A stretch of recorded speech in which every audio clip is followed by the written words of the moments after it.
సాక్షాత్తు రాష్ట్ర హోంమంత్రి అనిత ఏరియాలో ఉంటున్నాం కదా, శాంతి భద్రతలు అదుపులో ఉన్నట్టే అనుకుంటే పొరపాటే. మంత్రి ఇంటికి సమీపంలోనే దొంగ నోట్ల ముఠ గుట్టు రట్టు కావడం తెలిసిందే. ఇది ముమ్మాటికి పోలీసుల వైఫల్యమే అని ప్రజలు ఆగ్రహం వ్యక్తం చేస్తున్నారు.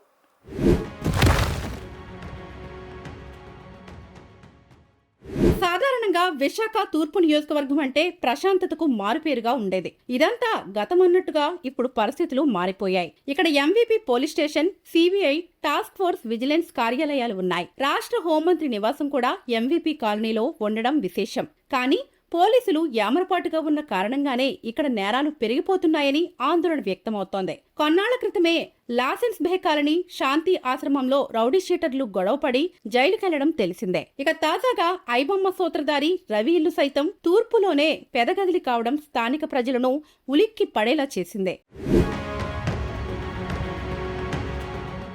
ఎంవీపీ పోలీస్ స్టేషన్ సమీపంలో గల సెక్టార్ 11లో ఫ్లాట్ నంబర్ 117 వద్ద దొంగ నోట్ల ముఠాను MVP CI KNSV Prasad, SI SK Khader Basha, task force police station CI R Appalanaidu ఆధ్వర్యంలో సిబ్బందితో దాడులు చేసి అరెస్టు చేశారు. ఇక్కడ శ్రీరామ్ గుప్తా అనే వ్యక్తి దొంగ నోట్లు ముద్రిస్తూ దొరికిపోయాడు. అతను ఇచ్చిన వాంగ్మూలం ఆధారంగా ఎంవీపీ పోలీస్ స్టేషన్లో కేసు నమోదు చేసి దర్యాప్తు చేస్తున్నారు.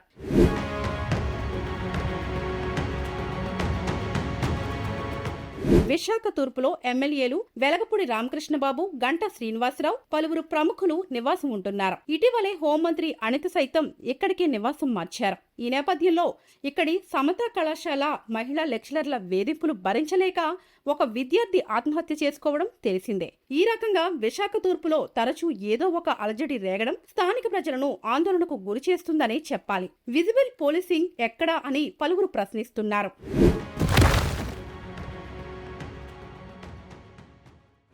విశాఖపట్నం జిల్లా ఎంఈపీ పోలీస్ స్టేషన్ అండి. ఎంఈపీ పోలీస్ స్టేషన్లో నేరాలు నియంత్రణలో ఉన్నాయండి. అలాగే ఓపెన్ డ్రింకర్స్ మీద, వారి మీద కూడా కేసులు ఎక్కువగా పెట్టడం జరుగుతుంది. అలాగే ఎంఈపీ పోలీస్ స్టేషన్ పరిధి దగ్గరలోనే పోలీస్ స్టేషన్కి దగ్గరలో ఏదైనా నేరాలు జరిగితే వాటి గురించి వెంటనే దాన్ని అదుపులో తీసుకోవడానికి ఓపెన్ డ్రింకర్స్ గురించి మా బ్లూ కోట్స్ అండ్ రక్షక వెహికల్ గట్రా పంపించి వాళ్ళందరూ కూడా అదుపులోకి తీసుకొని వెంటనే జరుగుతుందండి. ఏదైనా ఉంటే మాకు సమాచారం ఇవ్వచ్చండి.